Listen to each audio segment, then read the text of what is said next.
Hi everybody, and welcome to Photomikes Garage. Oh, and what a garage it is. My new 2022 GR86. 1973 Camaro. Excuse the mess, my garage is always messy, so nothing I can do about that. Working on the Camaro. New GR. Old 2013 Scion FRS. Yes, I still have it. And 2014 Jeep. Tell you, it's sort of a dream come true. Okay, so the sun is finally out here in Maple Ridge, Vancouver, Canada, BC. We've had rain every single day. Finally, we have sun, so I'm taking my new GR out for a rip. Now, of course, GR stands for Gazoo Racing, but I'm going to change that now to Great. GR stands for Great, so the Great 86. Okay, so if you saw my previous video where I picked up my car from West Coast Toyota, I did my first mod in the parking lot of the dealership, my first mod, which was an Hks oil cap. So today, my second day, or pretty close to my second day, I'm going to do my next mod. I want to do a mod every day for a week at least. So my second mod is... this is the second mod, Hks Radcap. I think this is going to go very well with the Hks oil cap. It's sort of going to match, sort of got a blue and red theme going on. So let's just take this sucker off. This couldn't be any easier. Take it off and put the new one on. One thing I wanted to show is that the Hks Radcap has silicone seals instead of rubber. It's going to last longer. Also, it has a higher pressure rating. Before, your fluid will boil over, higher pressure rating of 1.3 as opposed to 1.1 on the factory. There you go. It's the little things that make the difference. So when I first picked up this car, I didn't really have a chance to drive it. So today is my first chance to give her a rip. But before I do that, I've got to make still a few more changes, such as, that's right, decal up, decal up. Ooh yeah, there we go. All right, time to go. Okay, cold start 2022 GR86.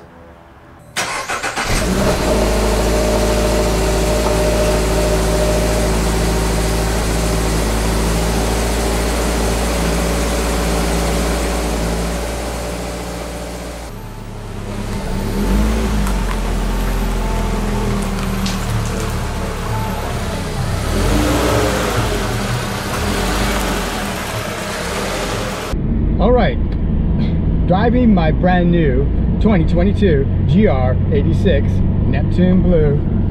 Right away, it's an incredible experience. It's a pleasure to have a new car. Everything smells brand new. I love it. And of course, I have and have the 2013 Scion FRS.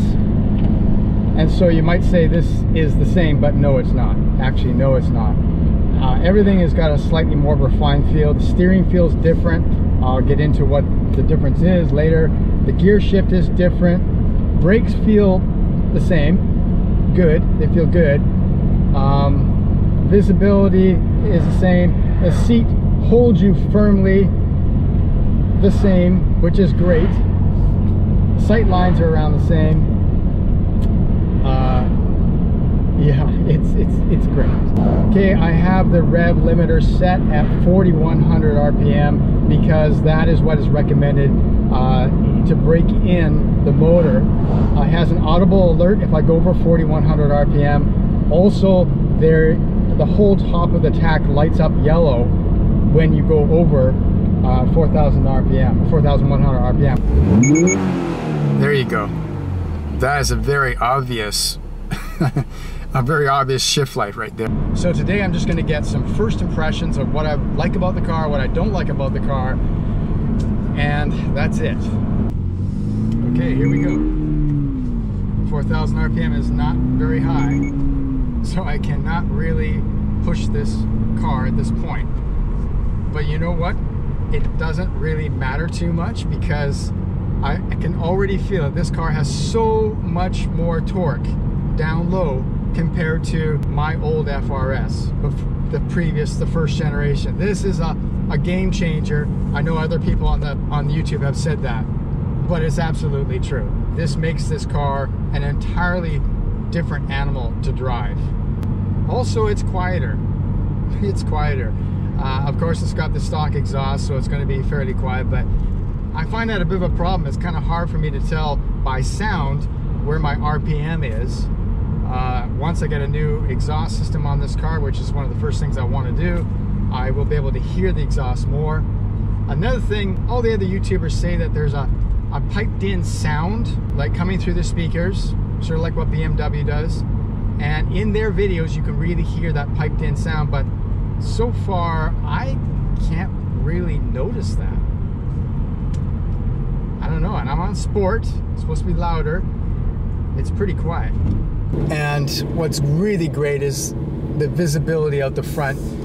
You can see the Neptune blue on the fenders. You can see the fenders, you can see the arches of the fenders, and that really helps you place the car in your lane. And of course, you get to enjoy, oh, big pothole right there. You get to enjoy your color, which this is a very unusual, fantastic color. So we're gonna see how the car handles these curves. This is a 20K curve. Going around it, I'm in second gear. And then I'm gonna power out. Whoa, I could really feel the torque. Wow.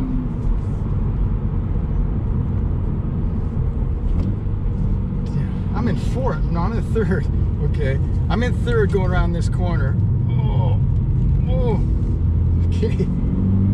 And it's still pulling in third out of that corner. Wow, this is really good. And the gear shift is easier.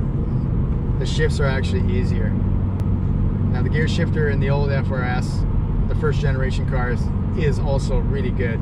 This one's just that much better. I know everybody wants more noise, but actually I'm kind of impressed that it's so quiet in here, because the generation 1 had very little insulation. And this one has more insulation underneath the car, in the car, and it makes a difference. It's a lot quieter. It's more refined, as they say. You know, it's kind of nice. You can also see that nice duckbill spoiler in Neptune blue. So basically, my first driving impressions are that this car is a worthy successor to the first generation. It's definitely a deal.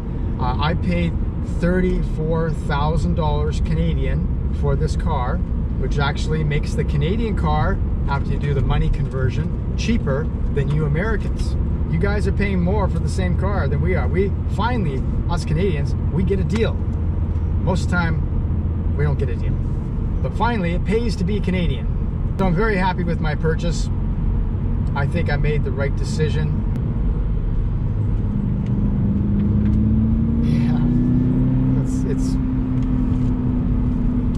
This is made for canyon curving. This is fantastic.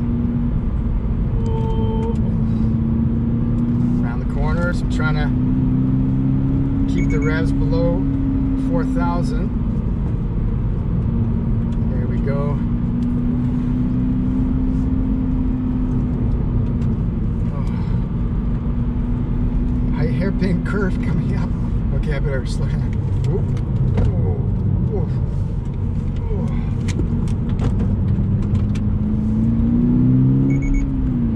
Wow. That is fun.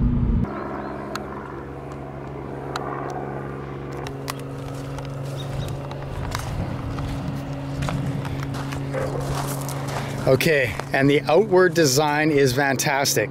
It's like the original, same proportions and everything else, 1 inch longer, a little bit lower, but it's more aggressive, especially with the GR86, but it has a more mature look to it.